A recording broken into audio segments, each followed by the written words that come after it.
अचानक लैला को चक्कर आता है और वो जमीन पर गिरकर बेहोश हो जाती है। ये देखकर लैला की अम्मी घबरा जाती हैं और फौरन कैस को कॉल करती हैं। कैस जल्दी आओ, लैला अचानक बेहोश हो गई है।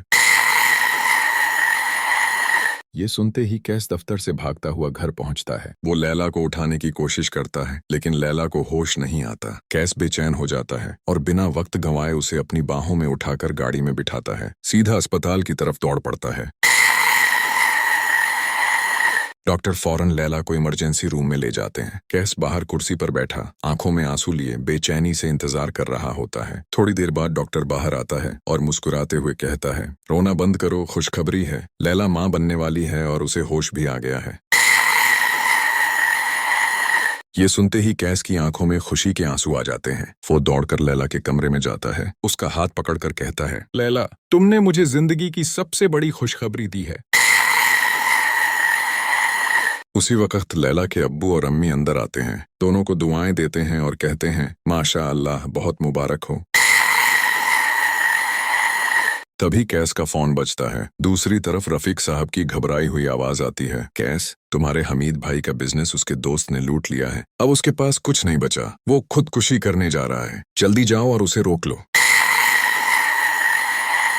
ये सुनते ही कैस फौरन अस्पताल से निकलता है, लैला को अम्मी के हवाले करता है और हमीद के घर की तरफ दौड़ता है। वहां पहुंचते ही वो देखता है हमीद अपने सिर पर पिस्तौल रखे खुद को गोली मारने ही वाला होता है। कैस दौड़कर उसका हाथ पकड़ लेता है, पिस्तौल छीन लेता है। हमीद रोते हुए कहता है, कैस अब्बू का घर छोड़कर मैंने बहुत बड़ी गलती की, अब मेरे पास कुछ नहीं बचा। कैस उसे गले लगाता है और कहता है, भाई सब ठीक हो जाएगा, चलो घर चलते हैं, अपने घर वालों का सामान पैक करवाओ, मैं तुम्हें अब्बू के पास वापस लेकर जा रहा हूँ। कुछ देर बाद कैस, हमीद और उसका परिवार रफीक साहब के घर पहुंचते हैं। हमीद रोते हुए अब्बू से माफी मांगता है। उसी वक्त दरवाजे की घंटी बजती है। कैस दरवाजा खोलता है, सामने मजीद अपने परिवार के साथ खड़ा होता है।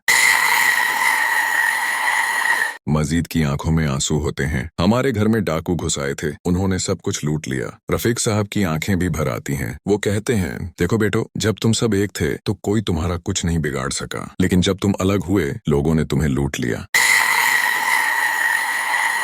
ये सुनते ही कैस, हमीद और मजीद तीनों अपने अब्बू के गले लग जाते हैं। अब्बू अब हम सब पहले की तरह एक साथ रहेंगे।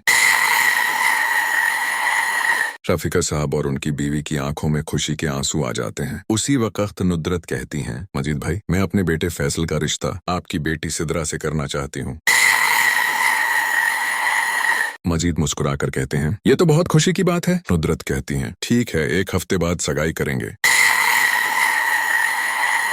वो दिन आता है जब सिद्रा और फैसल की सगाई होती है। पूरा घर खुशियों से गूंज उठता है। कैस और लैला एक दूसरे की तरफ मुस्कुराते हैं। दोनों के दिलों में सुकून होता है।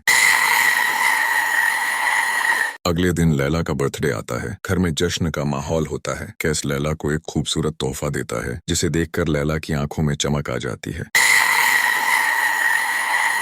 अचानक लैला कहती है, कैस मुझे लग रहा है मेरा बच्चा आने वाला है। कैस फौरन उसे उठाता है, अस्पताल ले जाता है। डॉक्टर लैला को ऑपरेशन थिएटर में ले जाते हैं। कैस बेचैनी से बाहर खड़ा होता है। हर मिनट उसे सदियों जैसा लगता है। थोड़ी देर बाद डॉक्टर बाहर आता है, मुस्कुराते हुए कहता है, मुबारक हो, तुम्हारा बेटा हुआ है। कैस की आंखों से खुशी के आंसू बह निकलते हैं। वो अब्बू, अम्मी और भाइयों को कॉल करता है, अब्बू मेरा बेटा हुआ है। पूरा घर खुशी से झूम उठता है। सब लोग लैला के कमरे में आते हैं। कैस मुस्कुराकर कहता है, लैला तुम्हें बहुत मुबारक हो। लैला मुस्कुराते हुए कहती है, हम अपने बेटे का नाम क्या रखें? रफीक साहब प्यार से कहते हैं, ताबू कैस तुम्हारे बेटे का नाम मैं सुल्तान रख रहा हूँ। लैला सिर झुकाकर कहती है, ठीक है अब्बू, जैसा आप कहें।